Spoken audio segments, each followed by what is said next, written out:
ओबीसींच्या हक्काचा हिरावून घेण्याचा प्रयत्न चालू आहे। महाराष्ट्रातील ओबीसीमध्ये मोठ्या प्रमाणावर जागृती झाली आहे। राज्य सरकारने ओबीसींबाबत कुठलाही चुकीचा निर्णय घेण्याचा प्रयत्न करू नये। राज्यात इतरही समाजाच्या आरक्षणासाठी लढा सुरू आहे, परंतु ते सर्वात पहिले आझाद मैदानात जाऊन बसले। त्यांच्या रक्तातच जातीय वाद आहे। संभाजीनगर जिल्ह्यातील तरुणाने आत्महत्या केली, त्याला भेटायला गेला नाही। बघा, महाराष्ट्रातल्या ओबीसीच्या मध्ये मोठ्या प्रमाणात आता जागृती झालेली आहे। ओबीसीच्या आरक्षणाचा हक्क हिरावून घेण्याचा प्रयत्न चालू आहे। तो हाणून पाडण्यासाठी गावगाड्यातला सगळं ओबीसी एकत्रित येतोय।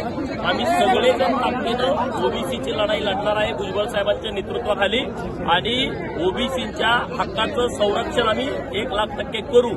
गावागावामध्ये अगोदर ओबीसी घाबरून होता, परंतु आता ओबीसी पूर्णपणे बाहेर पडलेला आहे। राज्यात मोठ्या प्रमाणात संघटन ओबीसीचं व्हायला लागलेलं आहे, आणि ज्यांना वाटतं की आता ओबीसी आमचं काय करतील, गावात 4 पवाराची, 4 सुताराची, 4 कुंभाराची, 4 नाभिक समाजाची घरं आहेत, मायनर ओबीसीची लोक आहेत, मग आमचं काय बिघडवतील असं ज्यांना वाटतंय, त्यांना आता हे कळेल की महाराष्ट्रातल्या 346 ओबीसींच्या जाती आता एकजीव झालेल्या आहेत, आणि त्यामुळं राज्य सरकारनं ओबीसीच्या आरक्षणाच्या बाबतीमध्ये कुठलाही चुकीचा निर्णय घेण्याचा प्रयत्न करू नये, अन्यथा महाराष्ट्रातला ओबीसी हा ताकदीनं या सगळ्या विषयाला विरुद्ध आहे।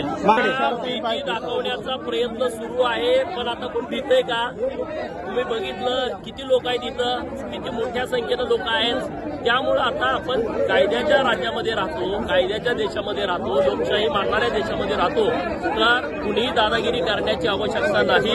जशाच तसं उत्तर देण्याची तयारी आता ओबीसी बांधवांच्याकडून केली जाते। तुम्ही समजून घ्या, ओबीसीची मतं रोहित पवारला पडलीत का नाही पडली? आज तुम्ही अनेक समाजाच्या आरक्षणाची आंदोलन सुरू आहेत। धनगर समाजाच्या आरक्षणाचं आंदोलन सुरू आहे। धनगर आरक्षणाच्या बाबतीमध्ये अनेक तरुणांनी आत्महत्या केल्या। मागच्या 4 दिवसापूर्वी संभाजीनगर जिल्ह्यामध्ये पिंपरी राजा गावच्या आमच्या तरुण सहकार्याने आत्महत्या केली। कोण गेलं? रोहित पवारचं तिथं। इकडं तो आझाद मैदानावरती सगळ्यात अगोदर जाऊन पोहोचलाय, म्हणजे हा जातीवाद नाही का? त्याला दुसरं काय नाव देता येईल? ओके,